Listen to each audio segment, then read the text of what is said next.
स्वागत है दोस्तों। आज के मुख्य समाचार में आज देश और दुनिया से कई अहम और बड़ी खबर आ रही है। बात करेंगे हर खबर पर विस्तार से। 15 अगस्त को सीएम बनकर तेजस्वी फहराएंगे झंडा। आरजेडी विधायक के दावे से मची खलबली। एक और बड़ी अपडेट, अब की बार दिल्ली के राजनीतिक मौसम को समझने में जुटी सीएम ममता बनर्जी। क्या 2024 के लोकसभा चुनाव की कर रही है तैयारी? वहीं अगली बड़ी खबर में आपको बताएंगे मुरादाबाद में सांसद आजम खान की रिहाई के लिए उठी आवाज। शहर में निकला मशाल जुलूस। एक और बड़ी अपडेट, कृषि कानूनों का विरोध, 7 राजनीतिक दल हुए एकजुट, राष्ट्रपति के लिए चिट्ठी। वहीं अगली बड़ी खबर में आपको बताएंगे कैबिनेट विस्तार से पहले गहलोत का मास्टर स्ट्रोक। राजस्थान में बड़े लेवल पर ट्रांसफर पोस्टिंग। एक और बड़ी अपडेट, नौकरी के नाम पर अखिलेश यादव ने योगी सरकार को घेरा, कहा नौजवानों के साथ भी किया धोखा। वहीं अगली बड़ी खबर में आपको बताएंगे एनडीए से नाराज बिहार के मंत्री मुकेश सहनी को महागठबंधन से ऑफर।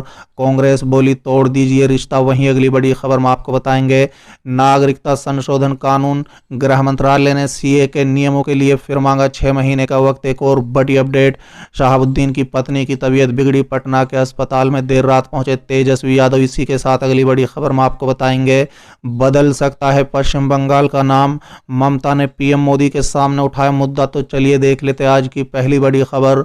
15 अगस्त को सीएम बनकर तेजस्वी फहराएंगे झंडा। आरजेडी विधायक के दावे से मची खलबली। दरअसल दोस्तों एनडीए में सब कुछ ठीक नहीं चल रहा है। विपक्ष तो इसका दावा करता ही आया है, लेकिन कई बार एनडीए से जुड़े लोगों ने भी ये कह दिया है कि एनडीए में सब कुछ ठीक नहीं है। दोस्तों बता दें कि कुछ दिनों पहले ही वीआईपी के राष्ट्राध्यक्ष और पशुपाल और मत्स्य मंत्री मुकेश सहनी ने यहां तक कह दिया था कि एनडीए में मंत्री और विधायकों की नहीं सुनी जाती।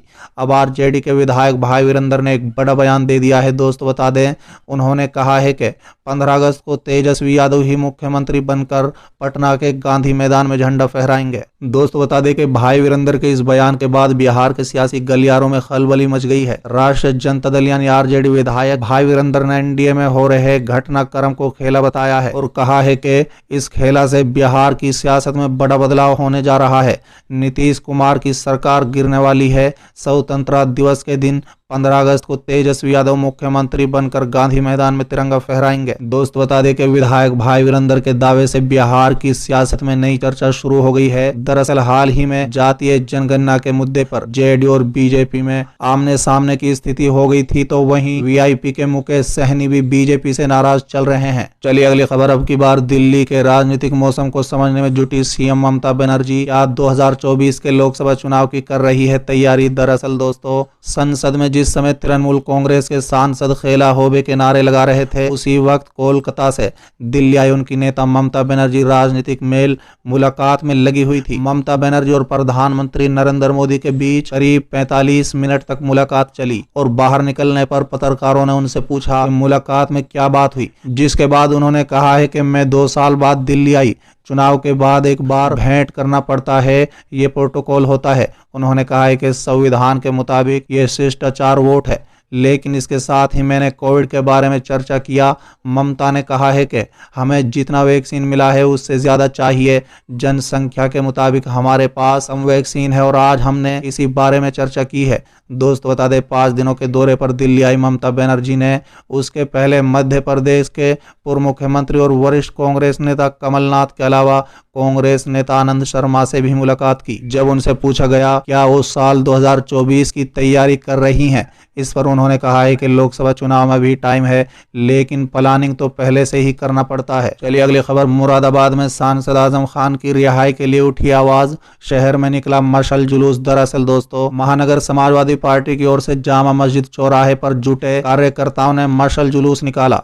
इस दौरान नाराबाजी करते हुए मांग की गई कि सांसद आजम खान को रिहा किया जाए। इसके साथ ही बिजली कटौती, वाहन चेकिंग के नाम पर लोगों का उत्पीड़न बंद करने, बढ़ती महंगाई पर रोक लगाने की भी मांग की गई। चलिए अगली खबर, कृषि कानून का विरोध, 7 राजनीतिक दल हुए एकजुट, राष्ट्रपति को लिखी चिट्ठी। दरअसल दोस्तों केंद्र कृषि कानूनों के विरोध में मंगलवार को एक नया राजनीतिक मोर्चा तैयार हो गया है। इस मोर्चे में शिरोमणि अकाली दल समेत 7 राजनीतिक दल शामिल हुए हैं। कृषि कानून के विरोध में एकजुट हुए इन सभी राजनीतिक दलों ने राष्ट्रपति को चिट्ठी भेजकर मानसून सत्र में कृषि कानूनों को निरस्त करने पर चर्चा की मांग की है। दोस्त बता दें चिट्ठी में सभी दलों ने पेगासस जासूसी मामले में भी चर्चा की वकालत की है। 6 अन्य राजनीतिक दलों के साथ शिरोमणि अकाली दल ने चिट्ठी भेजकर राष्ट्रपति से अनुरोध किया है कि उन्हें संसद में एनडीए सरकार के अड़ियल रवैये के बारे में उन्हें अवगत कराने के लिए समय दिया जाए, जो तीनों कृषि कानूनों पर सभी चर्चाओं को होने नहीं दे रहे हैं। दोस्तों बता दें कि इस पत्र पर बहुजन समाज पार्टी, राष्ट्रवादी कांग्रेस पार्टी यानी एनसीपी, सीपीआईएम, सीपीआईआरएलपी और जम्मू कश्मीर राष्ट्रीय कांग्रेस के प्रतिनिधियों के अलावा शिरोमणि अकाली दल के अध्यक्ष सुखबीर बादल ने हस्ताक्षर किए हैं। चलिए अगली खबर, कैबिनेट विस्तार से पहले गहलोत का मास्टर स्ट्रोक, राजस्थान में बड़े लेवल पर ट्रांसफर पोस्टिंग। दरअसल दोस्तों, राजस्थान की कैबिनेट में फेरबदल की चर्चा के बीच प्रशासनिक लेवल पर बड़ा बदलाव हुआ है। राज्य में राजस्थान प्रशासनिक सेवा यानी आरएएस में कुल 283 अधिकारियों का ट्रांसफर पोस्टिंग किया गया है।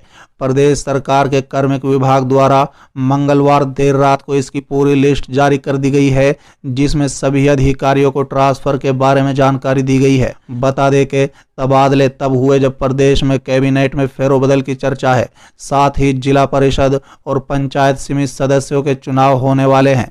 इस लिस्ट में तहसीलदारों को बदला गया है, साथ ही एसडीएम का भी तबादला हुआ है और कई लोगों का प्रमोशन किया गया है। माना जा रहा है कि ये तबादले विधायकों की मांग पर किए गए हैं।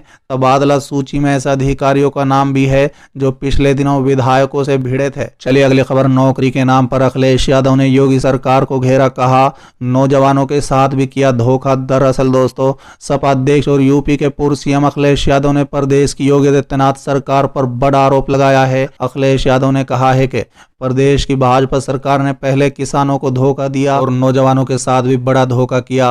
अखिलेश ने कहा है कि भाजपा ने अपने संकल्प पत्र यानी घोषणा पत्र में हर साल 70 लाख नौकरी देने का वादा किया था, परंतु नौकरी किसी को नहीं मिली। दोस्तों बता दें कि पूर्व सीएम ने कहा है कि कोरोना संक्रमण काल में हुए लॉकडाउन के दौरान लाखों नौजवानों की नौकरियां छूट गई। खुद सरकारी आंकड़ों के अनुसार देश प्रदेश में बेरोजगारी की दर के रिकॉर्ड टूट चुके हैं। भाजपा सरकार के 5 साल के कार्यकाल में अब चंद महीने ही बचे हैं। चलिए अगली खबर, एनडीए से नाराज बिहार के मंत्री मुकेश सहनी को महागठबंधन से ऑफर, कांग्रेस बोली तोड़ दीजिए रिश्ता। दरअसल दोस्तों, उत्तर प्रदेश के बनारस में फूलन देवी की प्रतिमा को जब्त करने और पुलिस प्रशासन की कार्रवाई की चर्चा बिहार के सियासी गलियारों में तैर रही है। बीजेपी, जेडीयू और आरजेडी की तरफ से इस पर बयान दिए जा रहे हैं। खुद विकासशील इंसान पार्टी यानी वीआईपी के प्रमुख और राज्य के पशुपालन और मत्स्य संसाधन मंत्री मुकेश सहनी राष्ट्रीय जनतांत्रिक गठबंधन यानी रजग से नाराज हैं।